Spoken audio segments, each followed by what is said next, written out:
Salmo 81. Bondad de Dios y perversidad de Israel. Al músico principal, sobre Gittit. Salmo de Asaf. Cantad con gozo a Dios, fortaleza nuestra. Al Dios de Jacob aclamad con júbilo. Entonad canción, y tañed el pandero. El arpa deliciosa y el salterio. Tocad la trompeta en la nueva luna. En el día señalado, en el día de nuestra fiesta solemne. Porque estatuto es de Israel. Ordenanza del Dios de Jacob. Lo constituyó como testimonio en José. Cuando salió por la tierra de Egipto. Oí lenguaje que no entendía. Aparté su hombro de debajo de la carga. Sus manos fueron descargadas de los cestos. En la calamidad clamaste, y yo te libré. Te respondí en lo secreto del trueno. Te probé junto a las aguas de Meriba. Selah. Oye, pueblo mío, y te amonestaré. Israel, si me oyeres. No habrá en ti Dios ajeno. Ni te inclinarás a Dios extraño. Yo soy Jehová tu Dios. Que te hice subir de la tierra de Egipto. Abre tu boca, y yo la llenaré. Pero mi pueblo no oyó mi voz. E Israel no me quiso a mí. Los dejé, por tanto, a la dureza de su corazón. Caminaron en sus propios consejos. Oh, si me hubiera oído mi pueblo. Si en mis caminos hubiera andado Israel. En un momento habría yo derribado a sus enemigos. Y vuelto mi mano contra sus adversarios. Los que aborrecen a Jehová se le habrían sometido. Y el tiempo de ellos sería para siempre. Les sustentaría Dios con lo mejor del trigo. Y con miel de la peña les saciaría. El Salmo le recuerda al pueblo cómo Dios se dio a conocer y le entregó su alianza en el momento en que lo sacaba de Egipto. Dios recuerda el mensaje que dio en Sinaí. Prometió que llenaría la boca de sus fieles de alimentos y de sabiduría. Abre tu boca y te la llenaré. Es una expresión hebraica, el discípulo abre su boca para recibir, o para comer, las palabras de su maestro. Deberá guardarlas en su boca, es decir, ser capaz de repetirlas de memoria. Deuteronomio 30:14. A mi pueblo lo alimentaría con flor de harina. Aquí conviene recordar todo lo que Jesús, pan de vida, dice en Juan 6. Israel, ¿por qué sigues en tierra de enemigos y envejeces en un país extraño donde convives con hombres impuros y te cuentan entre los que van al abismo? Es que dejaste la fuente de la sabiduría. Si hubieras seguido el camino de Dios, sería la paz tu morada para siempre. Reuniendo al pueblo de Dios para que escuchen y obedezcan. El título de este salmo es, al músico principal, sobre Gittit. Salmo de Asaf. Indica a la audiencia del salmo, al músico principal, al autor del salmo, de Asaf, y el sonido del salmo, sobre Gittit. Este salmo se conecta de una mejor manera con las fiestas de las trompetas y con fiestas relacionadas del calendario religioso de Israel.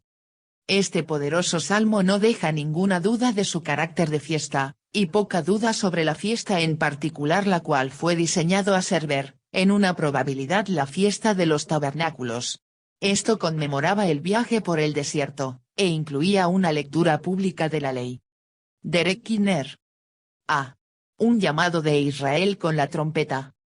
1. 1-2, un llamado para alabar a Dios en cántico. Cantad con gozo a Dios, fortaleza nuestra. Al Dios de Jacob aclamad con júbilo. Entonad canción, y tañed el pandero. El arpa deliciosa y el salterio. A. Cantad con gozo a Dios, fortaleza nuestra. Asaf sabía que era bueno para el pueblo de Dios el escuchar la exhortación de cantad con gozo. Nuestros cantos hacia Dios le honran, y si cantamos debemos de cantar con gozo. Y se debe de lamentar que las sutilezas de los cánticos modernos asusten a nuestras congregaciones de unirnos vigorosamente en los himnos. Por nuestra parte nos deleitamos en explosiones llenas de alabanza, y se ha descubierto en lugar de eso una necesidad de entrenamiento musical que en el extrañar el tener el corazón de un canto universal congregacional. La gentileza que balbucea el tono en susurros bien educados, o que deja el canto solamente al coro, es muy probable una burla hacia la adoración. Spurgeon. B. aclamad con júbilo, hay un lugar para cantos ricos con admiración, reverencia, o arrepentimiento, pero jamás hacia la exclusión de cantos con la cual se deba de aclamad con júbilo al Dios de Jacob. C. Entonad canción, y tañed el pandero, mientras el cántico hacia Dios es elevado, también lo debiera de hacer la habilidad musical con los instrumentos. Asaf enlistó 3, el pandero, el arpa deliciosa y el salterio. Y la mención del tamborín sugiere que el pueblo danzaba mientras se cantaba alabanzas. Van Gemeren. Y Franz Delitzsch, uno de los grandes comentaristas alemanes, señala que las convocaciones del versículo 1 es hacia toda la congregación, las convocaciones del versículo 2 es hacia los levitas, quienes eran los cantores y músicos señalados para el templo, y las convocaciones en el versículo 3 es para los sacerdotes que tenían la tarea en específico de hacer sonar las trompetas. Boyce. 2. 3:5, el llamado para reunir al pueblo de Dios. Tocad la trompeta en la nueva luna. En el día señalado, en el día de nuestra fiesta solemne. Porque estatuto es de Israel. Ordenanza del Dios de Jacob. Lo constituyó como testimonio en José. Cuando salió por la tierra de Egipto. Oí lenguaje que no entendía. A. Tocad la trompeta. El versículo anterior mencionaba instrumentos musicales, pero la trompeta no es mencionada como un instrumento para acompañar la alabanza. Esta trompeta es para convocar al pueblo de Dios, reunirlos para el día de fiesta solemne durante la nueva luna. Y la palabra para trompeta es sofar, sopar, el cuerno del carnero tal como el que fue utilizado para hacer sonar el ataque de Jericó y en la batalla de Gedeón, y el cual es sonado en ciertos días de fiesta. Kidner.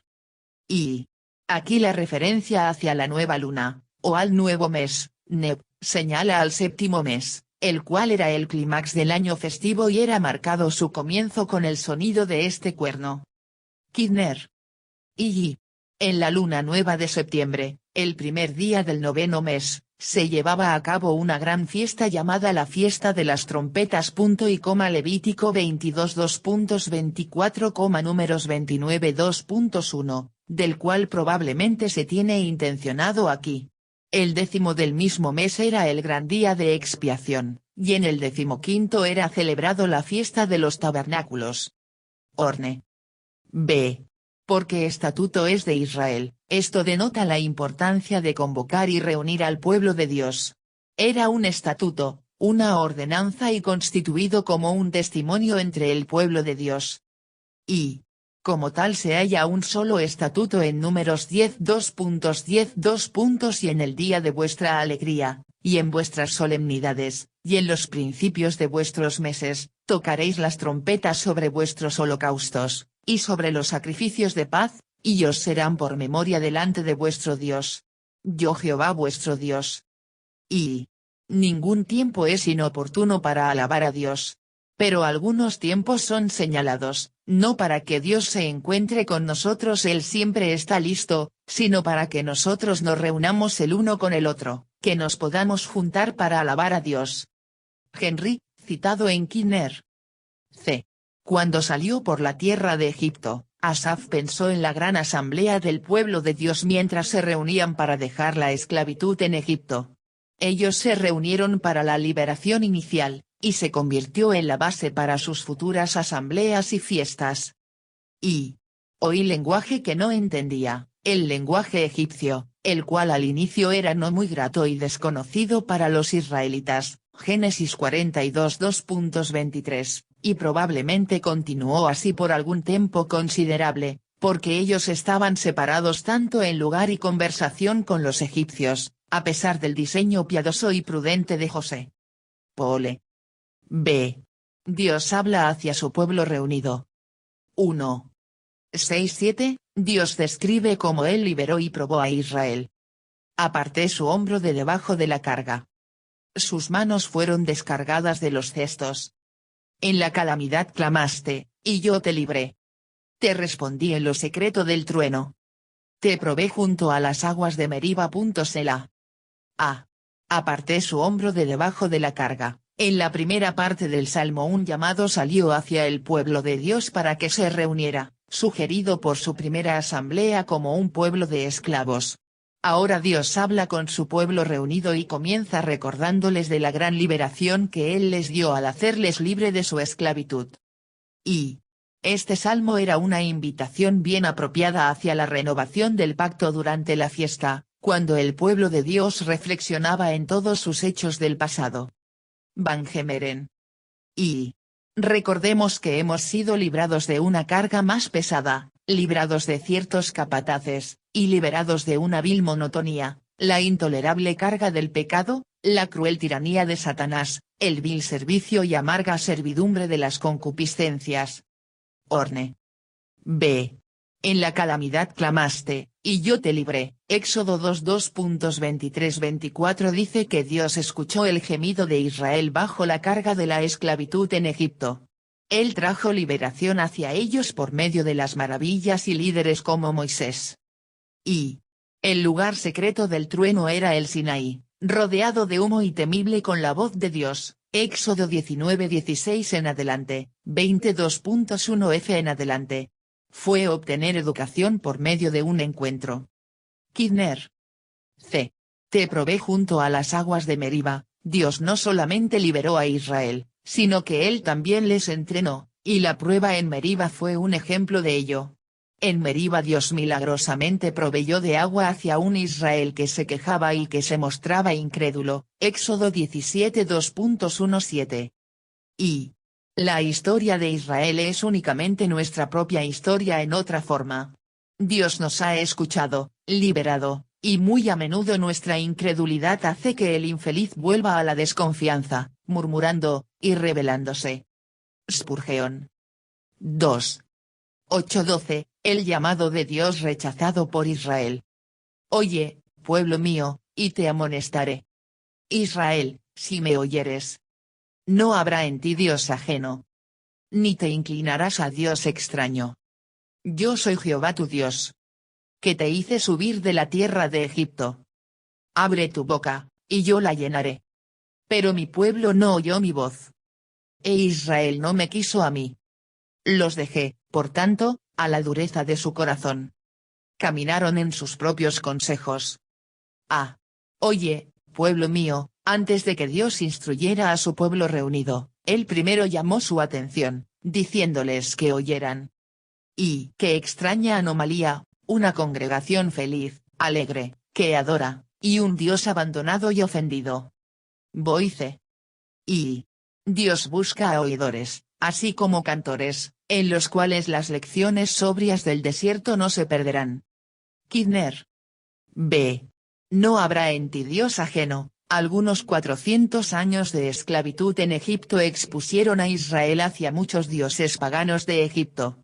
Dios tomó el mandamiento dado a Israel cuando ellos salieron de Egipto y los aplicó con ellos en los días de Asaf. Saliendo de Egipto se le mandó a Israel a no inclinarse a ningún dios extraño, y el mismo mandamiento fue dado a Israel en la tierra bajo sus reyes. Y el problema no es que el mundo no conozca a Dios. ¿Cómo esperamos que sea así? El problema es que el pueblo de Dios no conoce a Dios, o al menos no actúan como si lo conocieran. En lugar de adorar al Señor y solamente a Él, los cristianos parecen adorar a los dioses de la cultura secular, dioses de riqueza, placer, fama, estatus y asimilación propia. Boice. C. Yo soy Jehová tu Dios. El mandato de Dios de alejar a cualquier dios extraño era enteramente razonable. Él era Yahvé, Jehová, el Dios de pacto de Israel. Él era aquel los hizo subir de la tierra de Egipto. Ningún dios ajeno hizo tales cosas por Israel. Y ningún otro dios ha hecho algo por los judíos, y por lo tanto ellos no tenían ninguna razón por rendir homenaje a cualquier otro. Para nosotros el mismo argumento aplica. Le debemos todo a Dios y Padre de nuestro Señor Jesucristo. El mundo, la carne, el diablo, nada de eso ha sido de ningún servicio para nosotros, son extranjeros, extraños, enemigos, y no es de nosotros el inclinarnos delante de ellos. Spurgeon. D. Abre tu boca, y yo la llenaré. Dios les hizo una promesa hacia su pueblo fiel. Si ellos en fe anticipan la provisión de Dios, Dios proveería. Lo contrario también es implicado, que Dios no llenará la boca cerrada, a aquel sin ninguna anticipación en fe. Y, cuando el ave trae comida ella jamás debe de pedirle a sus pequeños que abran sus bocas, su única dificultad es el llenar la gran boca que estos seguramente le presentarán hacia ella, apetito y deseo jamás les faltan, son del todo insaciables. Si quieren que mi texto delante de ustedes se realice, solamente imagina un nido de pequeñas aves levantando sus bocas, y abriéndolas tan grande como puedan. Spurgeon. Y esto nos muestra que sea lo que sea que le abramos a Dios, Él lo llenará. No podemos abrir nuestra boca mucho más de lo que Él lo pueda llenar. Punto centrado. Abrimos ampliamente nuestra boca cuando tenemos alguna necesidad, como cuando tenemos hambre.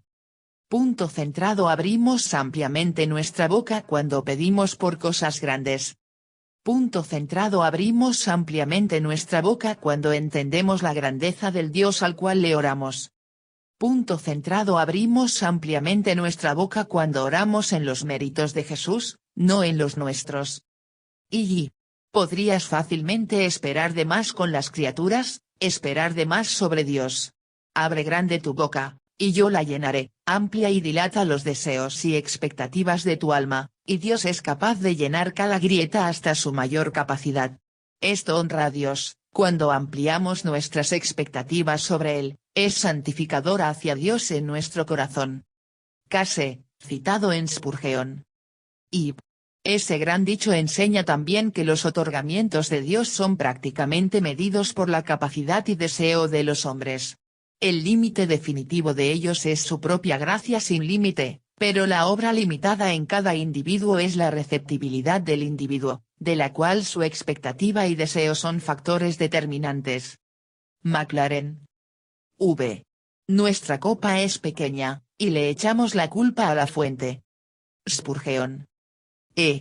Pero mi pueblo no oyó mi voz, esta era la gran tragedia. Dios estaba listo para llenar las bocas llenas de fe de su pueblo, pero ellos no le obedecerían. Dios dijo en tristeza, Israel no me quiso a mí. Un rebelde Israel rechazó a Dios, el cual había hecho tanto por ellos y hubiera hecho mucho más. Los dejé, por tanto, a la dureza de su corazón. Este era el juicio de Dios en contra de su pueblo incrédulo, dejarles en la dureza de su corazón, para que caminen en sus propios consejos. Uno de los mayores juicios que Dios puede llevar es simplemente el dejarnos solos hacia nuestra propia dureza y necedad. Y los deje como a un barco sin timón, como un caballo sin frenos, para que fueran a donde quiera que quisiera, y para que hicieran lo que quisieran. Trapp. Y esto revela un constante método de parte de Dios con sus hijos desleales y desobedientes. Cuando estos no van por sus caminos, Él los deja ir por sus caminos. Él permite que ellos aprendan por medio de los amargos resultados de su propia necedad lo que Él les hubiera hecho saber por la comunión consigo mismo. Morgan. Y cuando vemos a los hombres habilitados, con riqueza y poder, para llevar a cabo los desordenados deseos de sus corazones, y llevar a cabo sus maquinaciones mundanas, sin encontrarse con ningún obstáculo en sus caminos, somos aptos para envidiar su felicidad, en donde tal prosperidad en la maldad es la marca más segura del desagrado divino, el castigo más pesado de la desobediencia, tanto en individuos como en comunidades. Orne. Y la frase dureza de su corazón, Salmo 81 2.12, es hallada especialmente en Jeremías 3.17, 7.24, 9.14, 11 2.8, 13.10, 16.12, 18.12, 23.17. Van Gemeren. 3. 13.16, la tristeza de Dios sobre un Israel testarudo. Oh, si me hubiera oído mi pueblo. Si en mis caminos hubiera andado Israel. En un momento habría yo derribado a sus enemigos. Y vuelto mi mano contra sus adversarios. Los que aborrecen a Jehová se le habrían sometido. Y el tiempo de ellos sería para siempre. Le sustentaría Dios con lo mejor del trigo. y con miel de la peña les saciaría. Ah. Oh, si me hubiera oído mi pueblo. La tragedia es irónica. Dios podía decir de Israel, mi pueblo. Ellos le pertenecían y él los reclamó. Y aún ellos no prestaron oído hacia él, ellos no anduvieron en sus caminos. Hay un sentido de deseo en estos versículos, el deseo de Dios por el bien y la bendición de su pueblo. Y el tono de afecto de estos versículos también vale la pena notar el contexto del juicio, es algo de la contraparte del Antiguo Testamento por el lamento por Jerusalén, Mateo 23:37. Kidner. B. En un momento habría yo derribado a sus enemigos, esta fue una bendición no reclamada que Dios quería darle al pueblo creyente y obediente. Si el pueblo de Dios solamente hubieran escuchado y obedecido, Dios hubiera derribado a sus enemigos y él hubiera peleado por ellos contra sus adversarios. Y nuestros enemigos buscan las armas más mortales en contra de nosotros en la armería de nuestras transgresiones. Ellos jamás podrían derribarnos si nosotros no nos derribamos primero. El pecado le quita a un hombre su armadura, y lo deja desnudo ante sus enemigos. Spurgeon. C. Les saciaría. El Salmo 81 termina con esta nota triste, llena con la tragedia de una oportunidad perdida y de un potencial que no se cumplió. Dios hubiera provisto ricamente por ellos y les saciaría, si su pueblo solamente hubiera escuchado y obedecido.